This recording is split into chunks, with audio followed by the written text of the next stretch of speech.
Daryl, firstly, thank you for your time. You're now at the helm of the Waratahs after spending a few years as assistant. How's the transition been into the head coaching role so far? You're very fortunate that I've had six months to get used to the idea. With the completion of Super Rugby and being a World Cup year, it gave me a lot of time to plan and prepare for the pre-season. And it's pretty much, at the moment, running a plan. Now, there is a real difference between an assistant and a head coach around player management. I'm certainly finding myself doing that more than I would normally as an assistant coach in the technical rugby training. Obviously, you've worked very closely with Michael Checker during your time with the Waratahs. How would you say your coaching style differs to Michael's? Yeah, I think our messages are very similar. I guess what differs is the way we go about getting our messages across to the players. I think, I've been brought up, my background as a phys ed teacher, and so teaching is a really core sort of component of my coaching. And I tend to ask a lot of questions and ask a lot more of the players around the teaching ability and technical stuff. But certainly Michael's got his strengths and very, very, very skilled in what he does, and I've learned a great deal from him. The shift in team culture and the team identity of the Waratahs has been very well documented. How do you ensure that those aspects remain in place and there's not an inclination to revert back to attitudes of yesteryear? Yeah, that's a great question. I think we've worked very hard over the last 3 years under the leadership of Michael to maintain a culture of high performance. So the players understand what it means to play for the Waratahs and also the values in which we hold dearly. I guess in terms of making sure that remains here, that's the responsibility of firstly the head coach to lead that process, but then also the senior players who I'm going to lean on quite a lot to make sure that our culture is transferred to the younger generation that are coming through. In terms of what we are about, 3 years ago we said we were going to be about hard work, and that hasn't changed. And certainly, in my experience, anything of value comes through working hard first. With the way this season finished, do you think there's been a pressure valve released in some ways that the Waratahs no longer carry the defending champions tag, if that makes sense?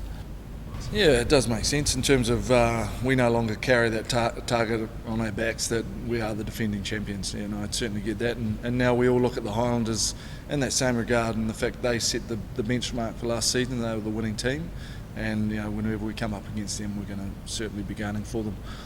I think in terms of our performance last year, we really earned our way to the home semi-final spot. Going down to the eventual champions, while we were disappointed with the way we played in that game, there's certainly no shame in the effort that went into getting us to that stage.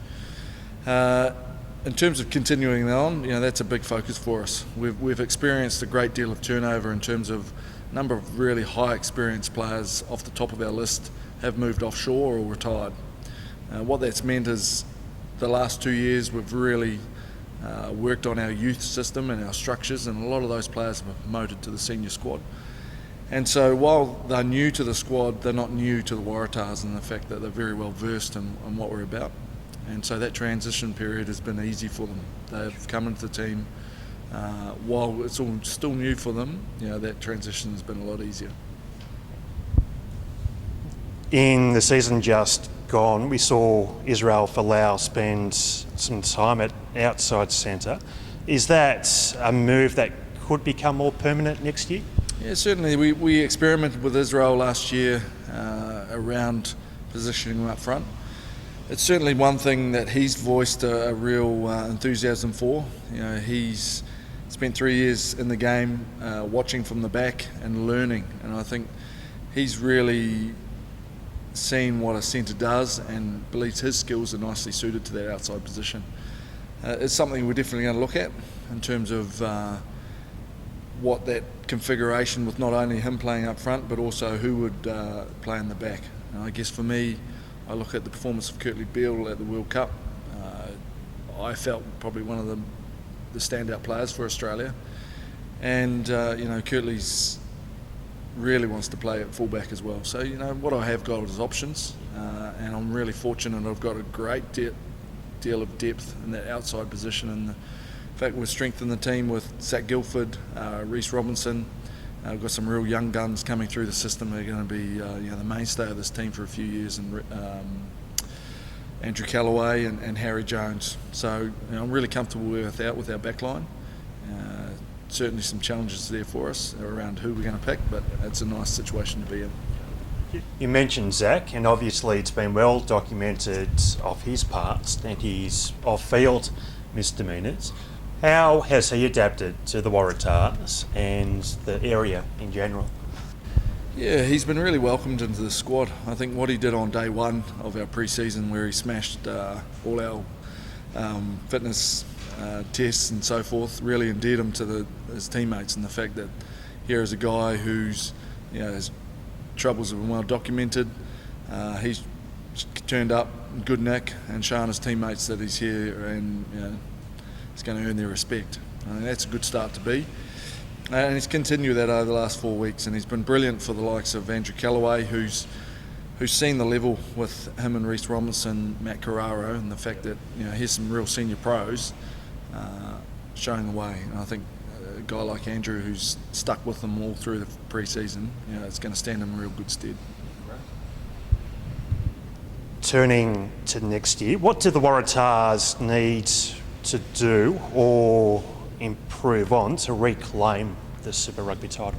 Yeah, I think what we're going to have this season was we're going to have a very competitive 15, playing 15. I think in terms of our style, I think we're really going to look at what we've been doing over the last 2 years, because a lot of teams have copied what we've done and done it better. It's the old thing, when you become the benchmark, teams tend to come up to that and improve it. So for us, looking at exactly how we want to play the game, in terms of game style, very much the ball in hand type style. You're not going to see a great deal of kicking from us. It's certainly what I've come to recognise and what people of New South Wales want to see is running rugby. And I certainly enjoy watching running rugby, and that's something I'm going to coach our team to be very good at. Just finally, Daryl, you've been in Sydney for 3 years already, and obviously you're going to be here for another 3. How have you assimilated to Sydney and the lifestyle? Well, I've certainly come to really love Sydney. I think it's a fantastic city, and the people who live here are really lucky. I've really come to love your climate. I probably don't love the traffic as much, but certainly the people here have been fantastic, and I feel very welcomed. Terrific. Thank you very much, Daryl, and go the Tars in 2016. Thanks very much.